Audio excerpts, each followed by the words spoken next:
before I start my speech, I want to make some joke or humor that all of you can choose this or that. I hope it's funny, even it's not that funny, but I just try a light joke for you guys. So yeah, bismillah. If your friends want to take a brisk walk with you, but suddenly you feel like better I go into college or my room and sleep. So please choose your choice. Please go to sleep. Don't follow them. Because if a brisk walk is your choice, there will never be sleep in your mind. But it's not about brisk walk or sleep. It's about your own needs and prioritizing your self-care first.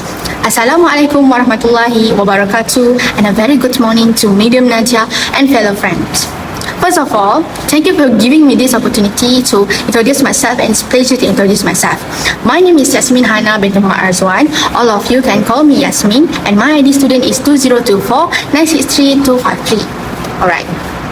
These days, we are often busy with retirement, especially during this short time, right? And a deadline, helping others, and chasing goals until we forget to care for ourselves. Today, the topic is very related with you guys, that I will be sharing my thoughts on the topic. Self-care is not a selfish, but a key to mental well-being. Imagine that. Close your eyes. You and I have been running on a little sleep, skipping meal to meet a deadline, and putting everyone else's need before your own. At first, it feels noble, even admirable. But soon, you find yourself, even myself, drained, irritable, and unable to give your best vision to anyone, including yourself and even myself. This is a reality many of us face, especially as a student, myself, yourself, professionals, or caregivers. That's why I want to start with a simple yet powerful truth. Self-care is not a selfish, but it's a key to mental well-being, or a slogan or a statement that's very famous on the social media, that ignorance is bliss. Before I choose this topic, I did some research that based on WHO, WHO, the World Health Organization 2021. Based on WHO, self-care does not mean you are being self-centered or ignoring others, but it means recognizing your limit, listening to your body and mind, and taking the time to recharge back. It's just like phone, I think, that need to be recharged back to function. So do we, you and I.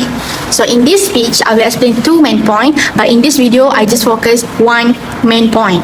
First is how self-care improve our relationships and social surrounding. And the second is very important, how physical self-care supports our mental well-being. So let's start with the first main point. Main point 1, how self-care improve our relationship and the social surrounding, especially myself as a friend, student, and so on. Yeah. Playing on words. Skipping self-care is like skipping sleep. Like you skip self-care, it's like you skip your sleep. So you can fake it for a while, but eventually your brain files for stress bankruptcy. So self-care is not about indulgence. That I told you that the World Health Organization, WHO, defined that the self-care is as the ability of individuals, families, and communities to promote health, prevent disease, and cope with illness with or without or health worker. Now, let me ask you, how many of us have snapped at a friend or classmate simply because we were tired or stressed? Didn't that small moment affect the whole interaction? Yeah, right? So, when we neglect self-care, our relationship suffer. Exactly. Personally, when I'm stressed and tired, I become irritable, less focused, and more too quieter around my friends. But when I take a break, rest, or exercise, I return back with a more patience and positivity. Exactly. Yeah. Even better, our self can inspire others.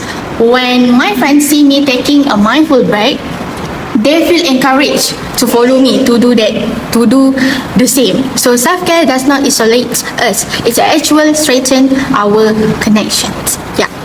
I found a lot of case study that related about self-care between a student or even people out there, especially myself, that don't know how to differentiate my self-care, or always thinking or prioritize what others feeling. So I think right now you are being adult, so you have to think your self-care first.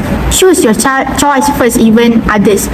Even the others' opinion is very important too, but the self-care is very important to me and also you guys out there. So yeah, I recommend that please choose yourself. To conclude all this, please choose yourself and don't thinking about others. Please take care of yourself. Still thinking about others, but please prioritize yourself first, so that your life is very peaceful. And yeah, adult life is very tough, and I think it's not that difficult for you to prioritize yourself first. So that's all for me. Thank you.